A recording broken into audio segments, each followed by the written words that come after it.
A piercing scream cuts through the silence of the Colorado wilderness. Sharp, sudden, then nothing.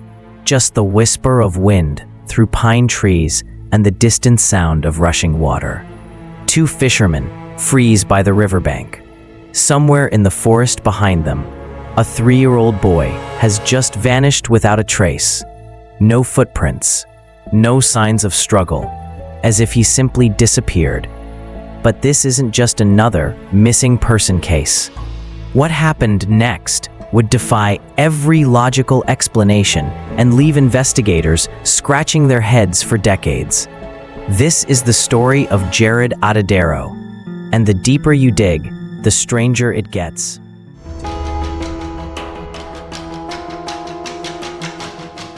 To understand what makes this case so haunting, you need to know about Jared Atadero himself. 3 years old, with bright, curious eyes that seemed to take in everything around him. Always smiling, always exploring. The kind of kid who'd spot a bird in the trees and call out its name with pure excitement. Jared had that fearless energy that only comes with being 3. While other children might hesitate at the edge of a forest trail, Jared would run ahead, eager to see what was around the next bend. His father, Alan, often said that nature wasn't just a backdrop for Jared, it was his playground. And what a playground it was. The Atadero family had left behind the fast pace of city life for something completely different. They'd moved to Poudre Canyon, nestled deep in Colorado's Roosevelt National Forest.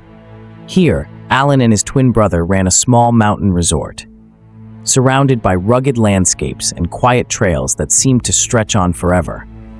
For Alan, this move represented everything he wanted to give his children. He was a single father, raising Jared and his older sister Jocelyn after separating from their mother. But Alan wasn't doing it alone.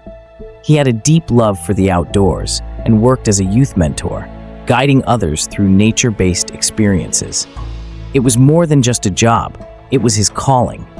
Through his work, Alan had connected with the Christian Singles Network, a local group that provided support and community for people in his situation. Single parents helping other single parents.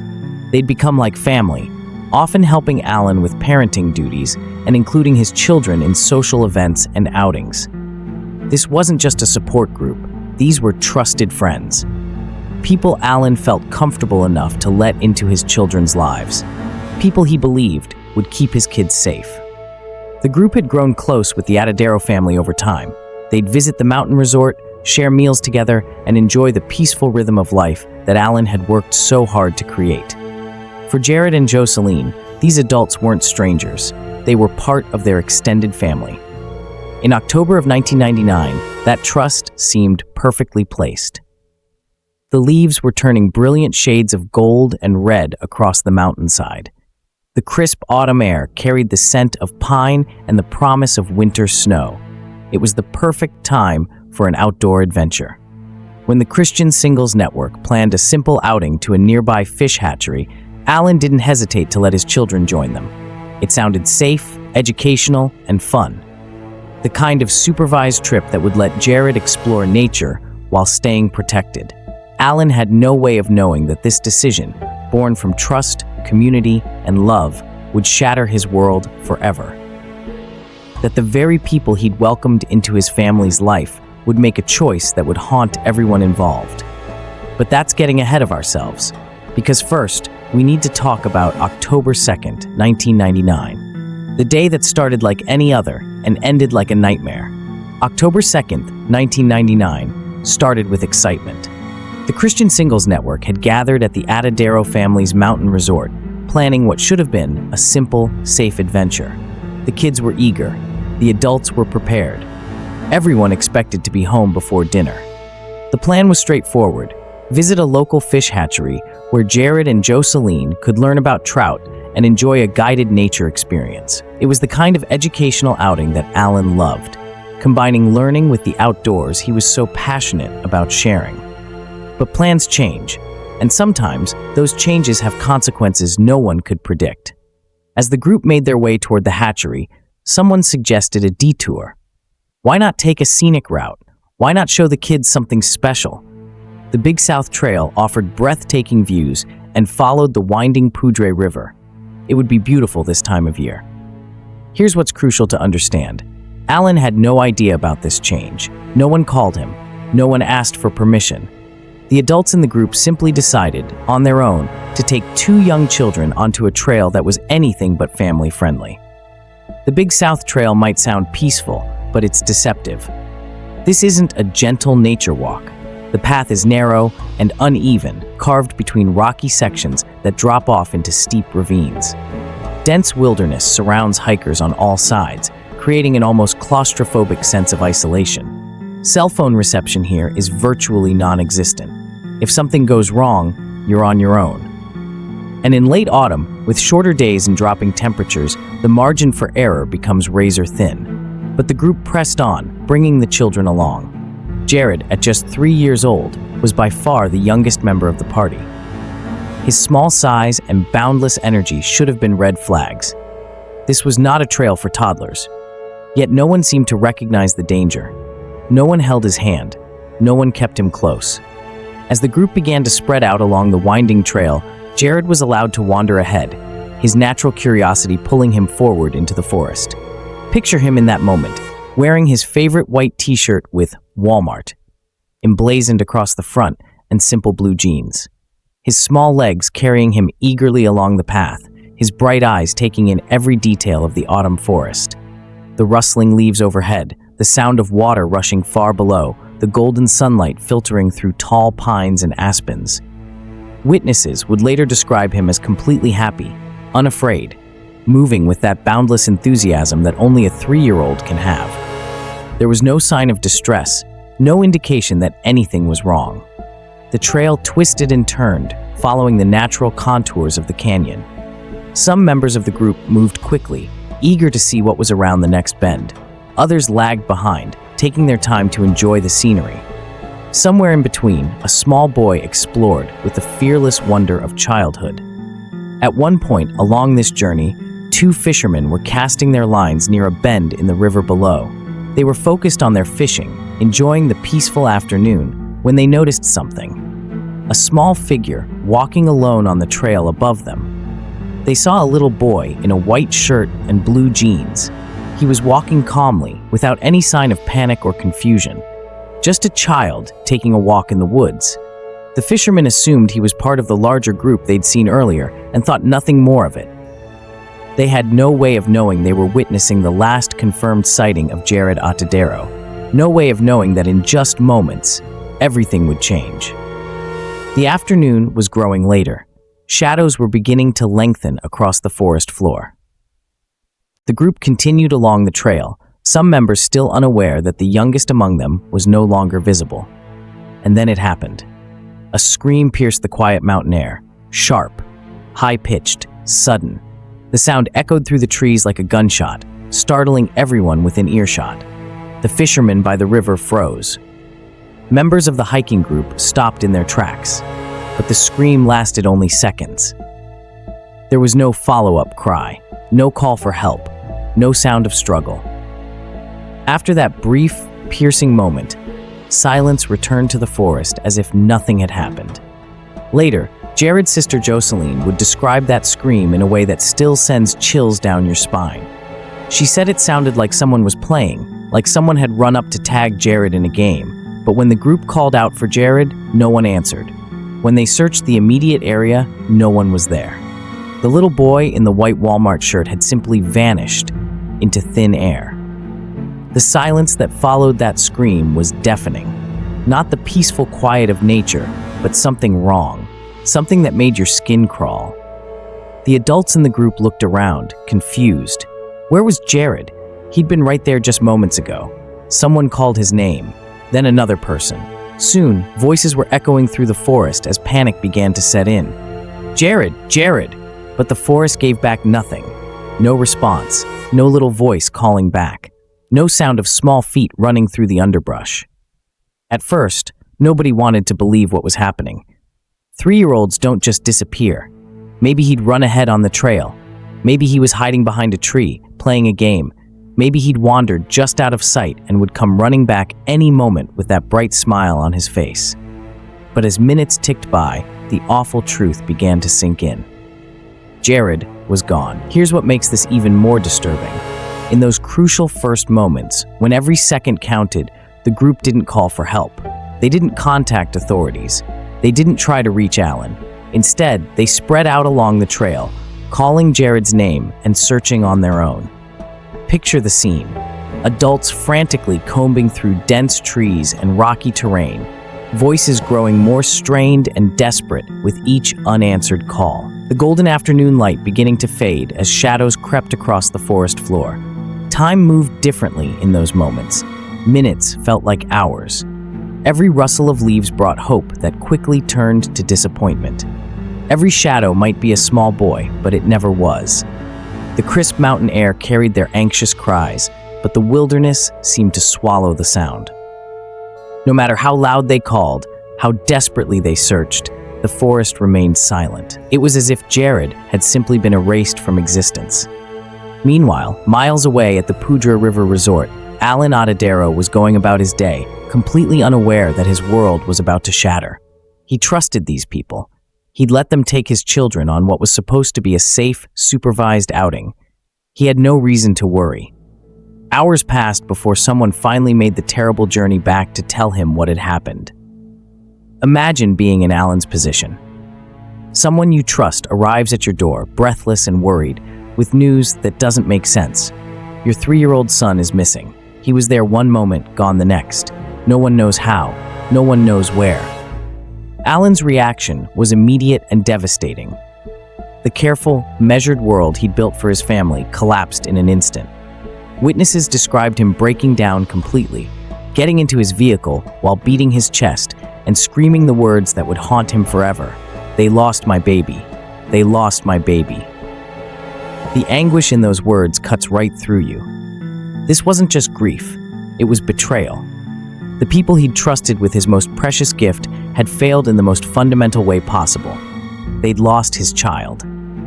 As the sun began to dip below the mountain peaks, painting the sky in deep oranges and purples, emergency responders sprang into action. Local law enforcement immediately joined forces with Larimer County search and rescue teams. Word spread quickly through the tight-knit mountain community. Before long, federal agencies were involved, bringing specialized resources to bear on what was quickly becoming one of Colorado's most intensive search efforts. The clock was ticking. A 3-year-old alone in the wilderness, with temperatures dropping and darkness falling fast. Bill Nelson, then an undersheriff with the Larimer County Sheriff's Office, took charge of the search operation. He was confident, experienced, and had handled hundreds of similar cases. His expectation was simple and straightforward. "I thought we would find him," Nelson later said. "It was a young child, but my thought was, we should be able to get in there with our people and do what we do. Find the person. It might take a few hours to find the child crying or hiding someplace nearby, but we would be done before midnight." Nelson was so certain they'd find Jared quickly that he took a quick nap in his vehicle just before midnight, telling his staff to wake him when they found the boy. When he woke up the next morning in the front seat of his pickup truck, his confidence had turned to deep concern. Jared still hadn't been found, and what started as a routine search and rescue was about to become something much more complicated and dangerous. What happened next transformed a missing child case into something that reads like a disaster movie script. The search for Jared Atadero was about to become one of the most chaotic and tragic rescue operations in Colorado history. By dawn, the forest was swarming with activity. Search and rescue teams combed every inch of the Big South Trail. Volunteers arrived from neighboring counties. Dogs picked up scents and lost them again in the dense wilderness. Aircraft circled overhead, their engines echoing off the canyon walls. This was a massive operation, the kind of coordinated response that's supposed to bring missing children home safely. Everyone involved was experienced, professional, and determined. They had the resources, the manpower, and the expertise. What they didn't expect was for everything to go catastrophically wrong. High above the search area, a military helicopter approached through the thin mountain air. It was a Huey UH-1, dispatched from F.E. Warren Air Force Base in Wyoming. These aircraft were workhorses of the military, trusted, reliable machines that had served in countless operations. On board were 4 military crew members and Mark Sheets, a member of Larimer County Search and Rescue. Sheets wasn't even supposed to be on that flight. He'd volunteered to replace a colleague, eager to help coordinate the ground search strategy from above. Mark Sheets wanted to make a difference. He wanted to help bring Jared home. But within minutes of entering the rugged, high-altitude terrain, everything started going wrong. The helicopter had refueled at Fort Collins Loveland Municipal Airport before heading into the mountains, but the combination of a full fuel load and the thin mountain air created a deadly situation. The aircraft was struggling, fighting against physics and altitude. Sheets was lying on the floor of the chopper with the door open, scanning the forest below for any sign of Jared, when he realized they were in serious trouble. His voice crackled over the intercom with words that still haunt him today. "We need altitude now." The co-pilot's response was chilling in its simplicity. "I know, but I can't. We're going in." Time slowed to a crawl. That moment when you realize you're no longer in control, when something terrible is about to happen, and there's absolutely nothing you can do to stop it. The rotors clipped the treetops first. The sound was like nothing you've ever heard. Metal against wood, spinning blades shattering into pieces. Debris flew like shrapnel into the woods around them. As Sheets frantically tried to pull the door closed, a large, severed tree limb pierced through the open hatch like a spear. It smashed into the Air Force doctor's face, fracturing his eye socket in an explosion of blood and pain. Then came the impact. The helicopter slammed into the forest floor with tremendous force, breaking apart into 3 separate pieces. Metal screamed against rock. Glass shattered. The smell of fuel filled the air as twin-jet engines continued screaming, still functioning even as the aircraft disintegrated around them. The noise was incredible. Engines roaring, fuel burning, metal groaning. The sound echoed through the mountains for hours until the fuel tanks finally ran dry and silence returned to the forest. But the silence brought no peace, only the realization of what had just happened. The military crew, though shaken and injured, managed to crawl from the wreckage, but Mark Sheets wasn't moving. He'd been thrown from the aircraft and lay pinned unconscious beneath twisted metal, his body broken and bleeding. A 13-inch gash ran down his leg, so deep that his femur bone was visible through the torn flesh. He'd suffered a severe concussion that left him confused and disoriented. 3 vertebrae in his spine were fractured.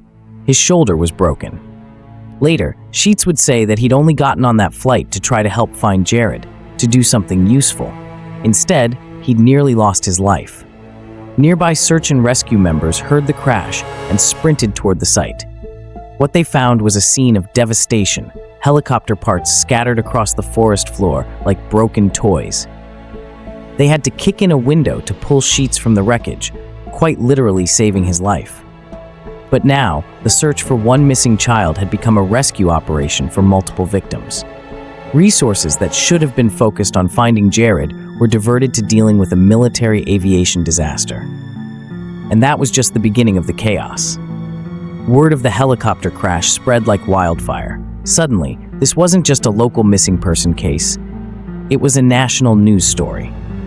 Media descended on the quiet mountain community like a second disaster. According to Larimer County Sheriff Justin Smith, who was a sergeant at the time, the situation exploded almost overnight. We had searchers down who they were bringing out on stretchers. We had a missing kid overnight. We had the Air Force closing off the crash site. Then came the media circus. TV satellite trucks, Smith recalled. 17 at one time, lined up along Highway 14. Anchors in fur coats were walking around the trail. The disappearance of Jared Atadero was no longer just a family tragedy. It had become a national spectacle, complete with all the pressure, confusion, and chaos that brings. Comparisons were being made to another Colorado case that had gripped the nation, the unsolved murder of John Bennett Ramsey. What came next blurred the line between search operation and complete circus. Psychics called in with supernatural insights into Jared's whereabouts. A barefoot man arrived with a donkey, insisting he could track the missing boy. A Native American spiritualist conducted rituals, asking the mountain spirits to give up the child. The situation had become surreal. Professional search teams continued their methodical work, diving into cold mountain pools, climbing steep hillsides, combing every inch of terrain. Planes flew overhead in grid patterns. Every resource available was being used. But in the middle of it all was Jared Atadero, watching his son's disappearance turn into a media feeding frenzy. The man who'd entrusted his child to people he thought he could rely on was now watching the search efforts spiral into something unrecognizable. In a later interview, Alan would describe it perfectly. It became a tornado, a hurricane, the biggest storm in all our lives. As the media trucks packed up and drove away, as the helicopters stopped circling overhead, as the volunteers went back to their normal lives, one person refused to give up. Jared Atadero wouldn't move on. His son was still out there somewhere, and he was going to find him. Every morning brought the same routine. Alan would wake up, grab a stack of missing person flyers, and head out into the world. He plastered Jared's smiling face on every available surface: store windows, telephone poles, community bulletin boards. Gas stations hundreds of miles from Colorado bore his son's image. The flyers were simple but heartbreaking. Jared's bright eyes staring out from white paper, along with the basic facts. 3 years old, last seen on the Big South Trail, wearing a white Walmart t-shirt and blue jeans. At the bottom, a phone number and a desperate plea. Any information, please call. Alan handed them out personally whenever he could. He'd approach strangers in parking lots, his voice steady but heavy with pain. "Have you seen this boy? Have you heard anything?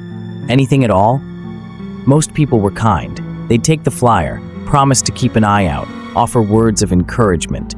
But as days turned to weeks, and weeks turned to months, those encounters became harder to bear.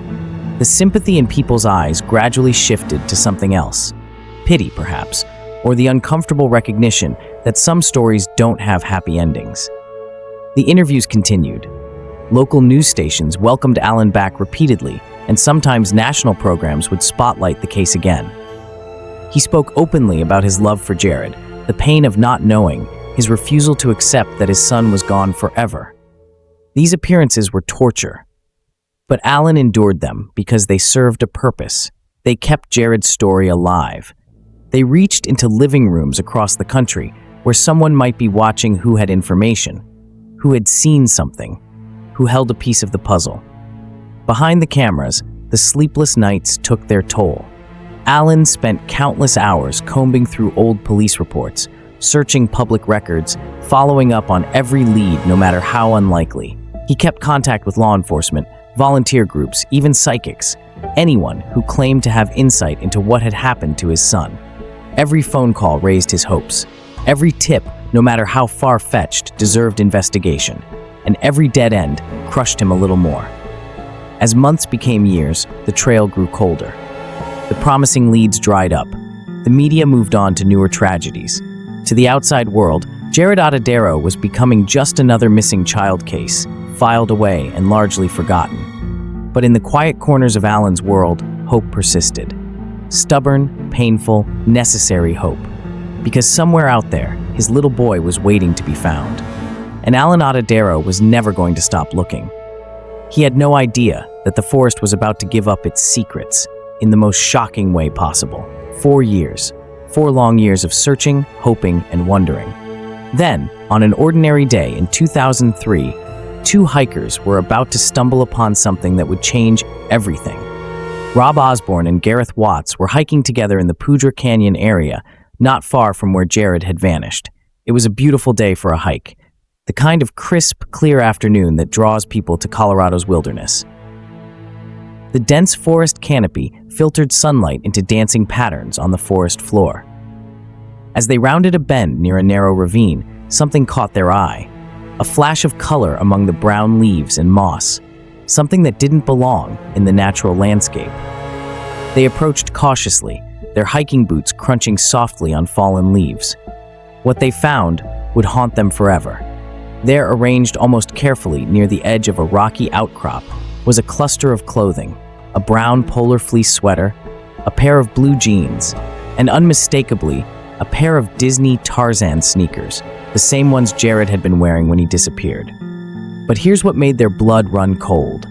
These clothes weren't scattered randomly like you'd expect from an animal attack or a child lost in the wilderness. They were positioned together, almost deliberately placed. And they were in remarkably good condition for having been exposed to 4 harsh mountain winters. The location itself was baffling. The hikers were standing nearly 500 vertical feet above the Big South Trail. To put that in perspective, that's like climbing a 50-story building straight up. The terrain between the trail and this discovery site was brutal, steep, rocky, covered in dense vegetation. How does a 3-year-old boy end up 500 feet above where he was last seen? How does anyone end up there without specialized climbing equipment? Osborne and Watts immediately contacted authorities. Within hours, forensic teams had cordoned off the area and begun their careful, methodical work. Every inch was photographed. Every piece of evidence was cataloged and preserved. The search of the immediate area revealed more disturbing findings. A human molar. Then, most shocking of all, a large piece of fractured human skull. But perhaps the most unsettling detail was the condition of Jared's clothing. The jeans were turned inside out. Think about that for a moment. A panicked 3-year-old lost in the woods doesn't stop to carefully remove his pants and turn them inside out. A mountain lion doesn't perform that kind of deliberate action. So who did, and why? The DNA testing process began immediately, but in 2003, the technology wasn't as advanced as it is today.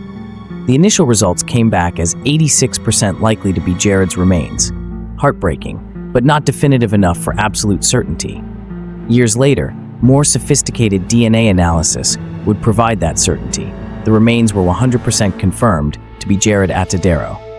For Alan, the news brought a complex mix of emotions. After 4 years of wondering, of hoping against hope that his son might still be alive somewhere, he finally had an answer. But it wasn't the answer he'd prayed for. Most parents in this situation would choose burial or cremation, seeking closure through traditional rituals of grief. Alan made a different choice, one that speaks to the depth of his love and the intensity of his need to keep Jared close. He decided to keep the remains, creating a shrine to his son in Jared's old bedroom. The room stayed exactly as it had been before that terrible day in October 1999. Toys arranged just as Jared had left them, clothes still hanging in the closet, a child's bed waiting for a little boy who would never come home. At the center of this preserved childhood sanctuary, Alan placed the skull fragment on top of Jared's favorite belongings. To some, this might seem morbid or disturbing. But for Alan, it was the only way to have his son home again. "I am at peace," Alan would later say, "and I know I'm going to see Jared again one of these days. I'm going to look at him and say, 'Jared, what happened?' He's going to look at me and say, 'Dad, does it really matter?'" But here's the thing, it did matter. Because the discovery of Jared's remains, rather than providing closure, had opened up a floodgate of new questions. Questions that made no sense. Questions that challenged every theory about what had happened on that trail. The identification of Jared's remains should have been the end of the story. Instead, it was just the beginning of an even deeper mystery. Because nothing about where those remains were found or the condition they were in made any logical sense whatsoever. And the more experts examined the evidence, the more impossible the whole situation became. When investigators first learned about the discovery, they reached for the most logical explanation available: mountain lion attack. It made sense on the surface. Colorado wilderness is home to cougars, and tragically, small children can fall prey to these powerful predators. The theory seemed to fit the basic facts. A child wanders off, encounters a dangerous animal, and becomes a victim of nature's harsh realities. It was heartbreaking, but understandable, something officials could explain to the media and the public. But the more closely experts examined the evidence, the more that theory began to crumble. Wildlife experts who specialize in mountain lion behavior were among the first to raise red flags. Dr. Sarah Mitchell, a wildlife biologist who studied cougar attacks for over 2 decades, was brought in to examine the evidence. Her conclusion was immediate and definitive. "This wasn't a mountain lion attack," she stated bluntly. "Nothing about this scene matches the patterns we see in documented cougar predation." Here's why the mountain lion theory falls apart completely. When a cougar attacks, it leaves unmistakable evidence: claw marks on clothing, tears in fabric from powerful jaws, blood stains from the initial strike. These predators don't delicately remove a child's clothing, they tear through it. But Jared's clothing showed none of these signs. His sweater, pants, and those distinctive Disney Tarzan sneakers were remarkably well preserved. No claw marks, no tears, no blood. They looked almost like they'd been carefully removed and set aside. Even more telling was the lack of scattering. Mountain lions are efficient predators, but they're also practical. After a kill, they typically drag their prey to a secluded area and feed over several days. Bones get scattered across a wide area as the animal moves the carcass, comes and goes, and other scavengers get involved. But Jared's remains were found concentrated in a relatively small area near his clothing. There was no evidence of dragging, no scattered bones across the landscape, no signs of the extended feeding behavior that characterizes large predator attacks. Dr. Mitchell put it simply: if this had been a cougar attack, we would have found bones and clothing scattered across hundreds of yards. This scene suggests stillness, not violence. Then there was the location itself, perhaps the most baffling piece of evidence in the entire case. Picture this: Jared was last seen on the Big South Trail, walking calmly in his white t-shirt and blue jeans. But his remains were discovered nearly 500 vertical feet above that trail. That's not a gentle slope you can wander up accidentally. It's a brutal, steep climb over rocky terrain that challenges experienced hikers. Trail guide Marcus Rodriguez, who's led hundreds of expeditions through this area, was asked to assess whether a 3-year-old could make that climb. His response was unequivocal: "Absolutely not. I've seen grown adults struggle with that terrain. A 3-year-old in tennis shoes? Impossible. Even if he had somehow started the climb, he would have needed help, equipment, or someone would have had to carry him." That last sentence hung in the air like a dark cloud. Someone would have had to carry him. For the first time, investigators began seriously considering what they'd initially dismissed: the possibility of abduction. But even the abduction theory raised more questions than it answered. Why would someone take Jared from the trail, hold him for 4 years, then return his remains to such a remote, difficult-to-reach location? What was the motive? Where had he been all that time? And then there was the mystery of the inside-out pants. Forensic psychologist Dr. Rebecca Chen was asked to evaluate this particular detail. Children Jared's age don't typically undress themselves when they're scared or lost, she explained. Their instinct is to seek comfort and warmth, not to remove clothing. And the specific act of turning pants inside out, that requires a level of fine motor control and intentional thinking that's unusual for a distressed 3-year-old. The implications were disturbing. If Jared didn't remove his own clothing, who did, and why? Some investigators began whispering about cover-up possibilities. Had someone made a terrible mistake that day and spent 4 years trying to figure out how to handle it? Were the remains placed at that impossible location specifically to confuse the investigation? But even that theory had problems. How would someone keep Jared's remains preserved for 4 years? How would they access that remote location to plant evidence? And most importantly, why wait so long? Dr. James Patterson, a forensic anthropologist brought in to examine the remains, added another puzzling detail. The condition of the bones doesn't match what we'd expect from 4 years of exposure to mountain weather. They're too well preserved, too clean. It's as if they weren't exposed to the elements for the full duration. That observation opened up even darker possibilities. Had Jared been kept somewhere else for years before his remains were moved to the discovery site? Had someone been waiting for the right time to plant evidence? The speculation grew wilder as each expert weighed in. Some whispered about ritualistic explanations, pointing to the careful arrangement of the clothing and the remote, elevated location. Others suggested organized crime involvement, though no motive was ever established. Local folklore even entered the discussion. The Poudre Canyon area has a history of unexplained disappearances dating back generations. Native American legends speak of spirits that steal children who venture too far into certain parts of the forest. While authorities dismissed these supernatural explanations, the stories added an eerie backdrop to an already unsettling case. But perhaps the most unsettling aspect of all the theories was this. None of them fit completely. Every explanation broke down at some crucial point. Mountain lion attack? The evidence didn't support it. Accidental death? The location made it impossible. Abduction and murder? No clear motive or timeline. Cover-up? Too many logistical problems. Ritualistic crime? No evidence of cult activity in the area. One retired search coordinator who'd worked hundreds of cases over a 30-year career put it perfectly. This case doesn't have closure because it doesn't make sense. Every theory breaks down at some point. That's the problem. Another veteran investigator was even more blunt. I've seen mountain lion attacks. This wasn't one, but I've also worked abduction cases, and this wasn't typical of those either.